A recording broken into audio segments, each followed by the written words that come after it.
Assalamualaikum warahmatullahi wabarakatuh.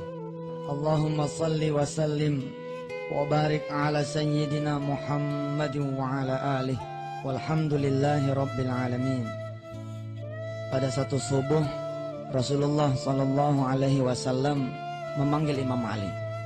Rupanya Rasulullah saat itu merasa kedinginan yang sangat.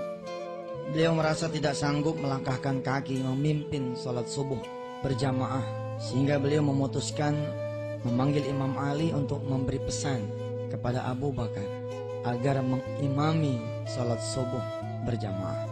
Qila wa qala, dikisahkan 3 kali Imam Ali meminta Abu Bakar untuk menjadi imam sholat subuh sesuai dengan pesan baginda Rasulullah Sallallahu Alaihi Wasallam. Dan 3 kali juga kemudian Abu Bakar menolak. Kalau masih ada Rasulullah, tidaklah pantas saya mengimami salat subuh.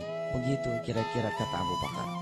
Hingga kemudian Rasulullah memaksakan dirinya menjadi imam, yang diriwayatkan bahwa itulah salat subuhnya yang terakhir. Berangkatlah kemudian Rasulullah berjalan untuk mengimami salat subuhnya, yang ternyata itu salat subuh yang terakhir. Di dalam sebagian riwayat dikisahkan ketika Rasulullah mengucapkan salam, beliau langsung menghadapkan mukanya, menghadapkan wajahnya kepada para jamaahnya, kepada para sahabatnya yang saat itu sudah berlinang air mata semua. Karena mereka merasa bahwa jangan-jangan Rasulullah Sallallahu Alaihi Wasallam sudah akan meninggalkan mereka. Begitu selesai salam, Rasulullah langsung menghadapkan wajahnya kepada para sahabatnya dan membacakan ayat terakhir surah Al-Kahfi, surah ke-18 ayat 110. A'udzu billahi minasyaitonir rajim. Qul innama ana basyarum mithlukum yuha ilayya annama ilahukum ilahu wahid faman kana yarju liqa'a rabbih falya'mal amalan salihan wala yusyrik bi'ibadati rabbih ahada. Para sahabat yang mendengar ayat ini dan mengerti paham isi ayat ini makin menangis. Di antaranya Abu Bakar radhiyallahu anhu. Begitu pulang Rasulullah ke rumah, tidak berapa lama ada suara pintu yang diberi salam. Fatimah kemudian menyaut, "Waalaikumsalam warahmatullahi wabarakatuh." Manil kharij, siapa yang di luar? Kemudian yang di luar nih tamu menjawab, "Saya qad ji'tu, saya sudah datang.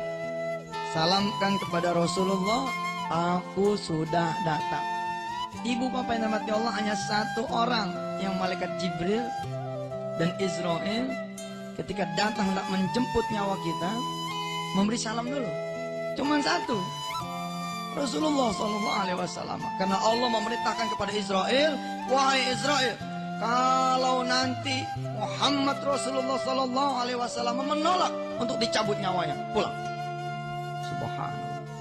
Disampaikanlah kemudian oleh Fatimah kepada ayahandanya bahwa di depan ada tamu. Apa kata Rasulullah? "Tamu yang kau maksud sudah ada di sini." Fatimah bingung karena tidak ada yang bisa dia lihat, tapi Rasulullah bilang tamunya sudah ada di situ. Karena memang yang datang adalah malaikat Israel alaihi salatu wassalam. Rasulullah tahu bahwa Israel diberi pesan sama Allah, kalau dia menolak untuk dicabut nyawanya, dia boleh mengusir Israel. Maka kemudian keluarlah kalimat beliau bahwa dia belum berkenan dicabut dia punya nyawa sampai dia kemudian ketemu dulu sama malaikat Jibril alaihi salatu wassalam. Ya Israel, aku belum rela engkau cabut nyawa sampai engkau menghadirkan dulu Jibril di hadapanku. Kenapa perlu malaikat Jibril itu datang? Rasulullah kemudian meriwayatkan, malaikat Israel pun tidak datang sendiri. melainkan dengan 3 kelompok kematian. Digambarkan oleh Allah di dalam surah As-Sajdah.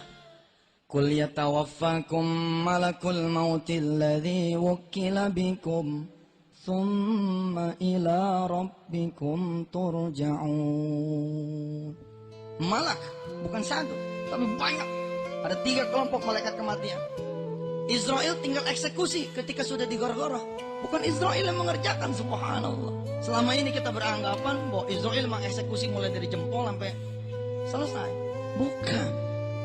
Kelompok malaikat yang pertama masuk, mencabut seluruh nyawa kita. Dia tarik peran-peran urat-urat kita, syaraf-syaraf kita dia matiin satu-satu. Mulai dari ujung jempol sampai mana? Nih, sampai dengkul. Pelan-pelan. Aduh, ya Allah. Selesai mencabut nyawa. Tugas dari malaikat kematian yang pertama, masuk kemudian malaikat yang kedua. Mencabut nyawa dari mana ke mana?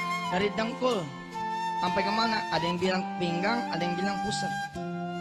Selesai dari pusar sampai mana? Sampai ke sini nih, tenggorokan ya. Kalau dalam bahasa kitabnya disebut gor-goroh. Nah di sini ini baru kemudian Israel sama Jibril maju, dia itu berdua. Jibril sama Israel datang dia berdua. Lalu kemudian Israel mempersilahkan malaikat Jibril maju dulu. Untuk ngapain? Kata Sayyidina Rasulullah SAW. Kalau yang didatangin ini adalah suami yang menyayangi istrinya, memberi rizki dengan jalan halal, taat dia beribadah, sholatnya ada, senang dia minta ampun.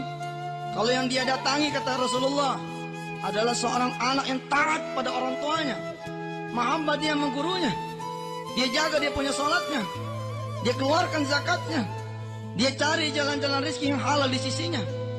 Kalau yang dia datangi adalah seorang istri yang menjaga aib suaminya, menjaga kehormatan suaminya. Pokoknya kata Rasulullah, kalau yang didatangi ini adalah orang yang soleh, maka Jibril akan mendatangi si fulan yang mau meninggal dunia ini dari mana? Dari sisi kanan. Kemudian Jibril mengepakkan sayap yang kanan, kemudian tampaklah surga yang bertingkat-tingkat di sana. Dia kepakin sayapnya, lalu dia bilang, "Hadza manzilatuk ya fulan." Ini tempatmu nanti di surga. Fi jannatin na'im. Di surganya Allah yang penuh dengan kenikmatan. Saking senangnya kata Rasulullah nih orang atas gambaran surga yang bertingkat-tingkat, nih orang nggak bisa ngomong apa-apa, nggak bisa ingat sama siapa-siapa, dan kemudian memutih dia punya wajah, bersinar dia punya wajah, saking senangnya. Subhanallah. Sebaliknya, kalau yang didatangi adalah orang-orang yang durhaka, senang ninggalin sholat, senang bohong, senang judi, senang main perempuan, belum tuh tobat sebelum dia mati, maka Jibril akan mendatangi dia dari sisi yang sebelah kiri, lalu dia kepakkan sebelah kiri dia punya sayap dan mengatakan kepada si fulan, "Hadza manzilatu fi nari jahannam wa bi'sal masir." Kata Rasulullah mengingatkan kita semua. Saking ngerinya kita melihat gambaran neraka yang disediakan oleh Allah, maka nih fulan tidak bisa juga berkata apa-apa. Karena itulah kemudian keluar hadis yang sangat masyhur, istaghfir malam yughargir. Beristighfarlah kalian semua sebelum kemudian nyawa sampai di tenggorokan. Kenapa? Kalau sudah sampai di sini tidak ada lagi bisa kalimat. Tapi karena Rasulullah saat itu minta untuk menghadirkan Jibril, akhirnya tidak ada pilihan buat Israel kecuali dia naik lagi ke langit yang pertama. Begitu beliau ada di hadapan Rasulullah, bertanyalah Jibril, "Ada apa ya Rasulullah engkau memanggil diriku?" Beliau pengen bertanya tentang nasib kita bagaimana nanti setelah peninggalannya beliau. Itu yang dia mau tanya. Maka kemudian pertanyaannya kepada Jibril, "Wahai Jibril, aku belum rela dicabut nyawanya sampai aku tahu bagaimana nasib umatku sepeninggal diriku." Masya Allah. Cinta banget Rasulullah sama kita. Jibril bilang, "Itu bukan hakku menjawab ya Rasul. Izinkan saya dan Israel balik dulu. Nanti aku akan kabarkan jawaban dari Allah." Nah itulah kemudian keluar hadis yang juga masyhur, bahwa kita bakalan selamat. Kalau apa? Kalau kita memegang kitab Allah dan memegang sunnahnya Rasulullah. Barulah kemudian Rasul bilang, "Saya ikhlas, saya redha dicabut nyawanya." Kemudian Rasulullah balik kanan, mulailah kemudian Israel bekerja. Israel langsung, bukan diwakili sama yang lain. Begitu Israel mulai bekerja mencabut nyawanya Rasulullah nih, Jibril memalingkan mukanya. "Kenapa engkau Jibril memalingkan mukamu? Apa kata Jibril? Saya tidak sanggup melihat engkau mencabut nyawa orang yang paling aku cintai, kata Jibril. 2 kali itu meretain Jibril mengucapkan itu. Enggak sanggup dia. Karena Rasulullah bilang, seukuranku saja dicabut nyawa itu kalau tidak ada redha Allah akan lebih sakit daripada disabet dengan 1000 pedang yang paling tajam di dunia. Ketika kemudian Israel mencabut nyawa Rasulullah dari ujung kaki, apa yang dia sebut? Ummati, ummati, ummati, umatku, umatku, umatku.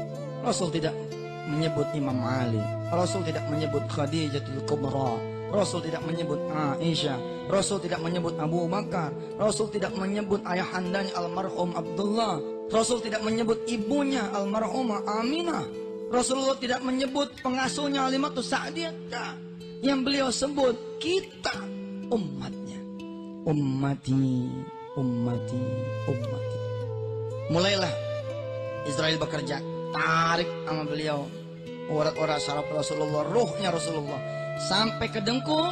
Kalimatnya masih ummati, ummati, ummati, umatku, umatku, umatku. Begitu nyawa Rasulullah udah di dengkul, merambat sampai ke pusat, merambat sampai ke pinggang, kalimatnya berubah.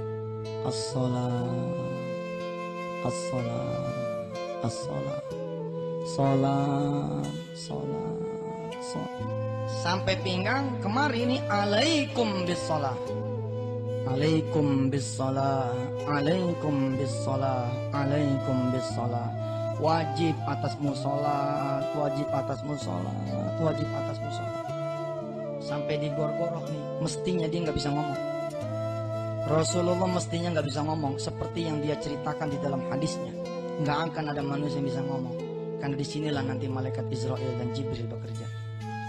Tapi ada satu rahasia kenapa Rasulullah masih mewariskan satu nasihat yang paling terakhir. Kenapa coba? Karena ketika Israel nyampe di Gorgoro, Israel mempersilahkan Jibril. Kata Jibril tidak usah, Rasulullah memang maksum. Karena tidak diperlihatkan itu, Rasul masih bisa ngomong. Apa yang Rasulullah ngomong? Alaikum bis-salah wa ma malakat aimanukum. Kewajiban atasmu sholat, dan kewajiban sholatnya orang-orang yang ada di pundakmu. Hilang kita cahayanya karena urusan sholat kita jauhin. Innama bu'ithu liutammima makarimal akhlak. Aku diutus cuman satu, kata Rasulullah, mau benerin akhlak. Pondasinya akhlak. Wababu taqarrub ilallah as-salat. Kemudian Rasulullah menghembuskan nafas yang terakhir. Inna lillahi wa inna ilaihi raji'un. Dengan satu kalam, asyhadu an la ilaha illallah wa asyhadu anna muhammadar rasulullah. Dijemput tidak kurang oleh 70.000 malaikat yang berbaris sampai ke Sidratul Muntaha. Mohon maaf kalau ada salah-salah kata. Allah yang maha tahu kebenaran. Billahi taufiq wal hidayah. Wassalamualaikum warahmatullahi wabarakatuh.